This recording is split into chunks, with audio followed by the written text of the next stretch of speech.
On Classic Rock Radio, this is the Stockman's Breakfast. It's 8:49. That was Positively 4th Street by, of course, Bob Dylan. You can't forget that voice. And now we do have the Snake Hunter in the studio. Good morning. Good morning. How are you today? Very good, thanks. And I haven't got your headset on. That's all right. No. Probably, actually, to get into the field that you're in, probably had to be a little bit of a rebel, were you? Growing up adventurous, or...? You can say that, but I'm not going to admit to anything illegal. Yeah, so I didn't think you were going to put the headset on, but now you're making a big name for yourself. Everyone's asking, who's the Snake Hunter? The Snake Hunter, the Snake Hunter, as everyone's saying. So what's your real name, and just tell us about yourself. My real name's Mark Pelley, and I basically grew up in Diamond Creek. And when everybody was a child or a teenager, either having fun in parties or going out and spending time with friends, I found myself attracted to nature, and I'd actually go out looking for different animals. And one day I decided, you know what, I'm not going to work in the hospital or a corporate environment anymore. I'm just going to go follow my passion. And I actually became the snake hunter and started catching snakes. So we're trying to paint the picture, okay? Yep. Because it's hard to do on radio, but we're painting the picture. The snake's around, everyone's running one way, and there's Mark running the other way towards it. Now, we had quite a few questions come in, which you get all the time, and I know you do a lot of work, and you educate and you inform. You also entertain in a way too, which is sensational, Mark. But do people need to worry about snakes in Melbourne? The short answer is yes. You do need to worry because every snake endemic to Melbourne is actually venomous. And if you touch a snake or go near a snake or hurt a snake in any way and it bites you, it's actually a life-threatening emergency. Okay. And it's hard for us to sit here and try and work out what snake's safe or not venomous and all that sort of thing, isn't it? Just be aware of all of them and do the right thing.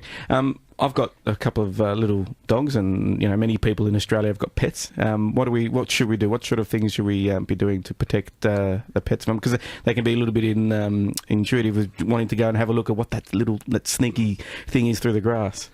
More often than not, when I get called out to a house to catch a snake, it's because a dog has had an interaction with the snake. And either the snake bites a dog or the dog bites the snake, and so often one of them wins. Excellent. We're talking to Mark, the Snake Hunter. One of them wins. Is that a 50-50? We won't go into that, Dennis, because now what can someone do to protect their home from snakes, Mark? And actually, do those little vibrating things work? Really good question. To protect your home from snakes, you need to keep your house and your backyard clean. I know it sounds very simple, but every time I get called out to a house, I'm finding sheets of tin lying on the ground, piles of hard rubbish lying around. You need to get rid of it straight away. Also, if you see a snake, don't touch it, don't go near it, just call the snake catcher. With regards to those vibrating things in the ground, they don't work. I often find snakes wrapped around them. Does long grass also a big issue as well? It can be an issue. It doesn't stop snakes going in by cutting your lawn. What it does is it allows you to see the snakes that's there, so they don't come up and they don't surprise you. Because they can hide in the amongst the long grass. Yeah. Correct. Yes. My mate Brendan Sharp, he used to do the Tech Friend segment on here, and he's from Diamond Creek as well. He beat Pat Cash in tennis. Yeah. But he told me about those vibrating things. He says, I've got some ones that keep sharks away, and they work. I haven't seen a shark for ages. So, pretty crazy.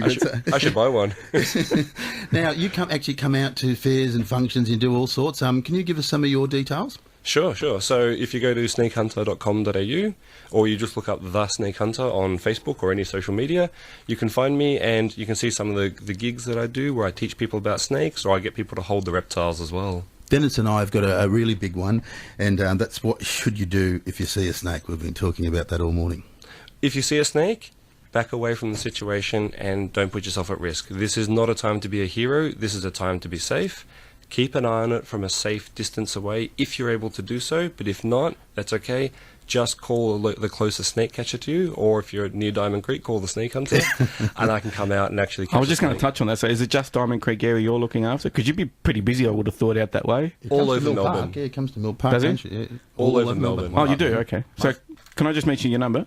If you do find a snake and are a bit worried, as you say, don't go anywhere near it. 0403 875 409, and the great man here will come down and help save everybody, I suppose, on the snake. There you go. And can I just ask, what do you do with them afterwards? I take them away and I release them out in the bush or in the wild away from people. Okay. Okay, so sensational. We're just about out of time, and I did want to say bye to Sonia. Thank you for coming in, and your beautiful guest who's come in today too. It's been a treat to have you both come in.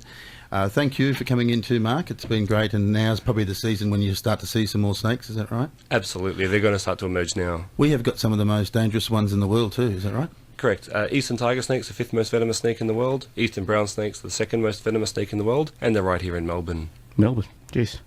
Yeah. It makes you. That's what we take it for granted sometimes. I think in the suburbs we think we're never going to see them, but you can't just say because you're out in the outskirts of Melbourne that they're only there. They can be found in the suburbs of Melbourne as well. They're actually more likely to appear in suburban areas, and I've caught them in very, very well populated suburban areas, as close as the city. And, of course, out in the bush as well. But more often than not, suburban homes is where you find snakes. Beautiful. Get onto our Facebook page, which is the Stockman's Breakfast. We'll have more about that, and also the Richard Stockman's Big Brunch. Natalie Gouchy came in yesterday. She did want me to mention something really quickly on Friday the 29th of September. She's got a AFL Grand Final Eve.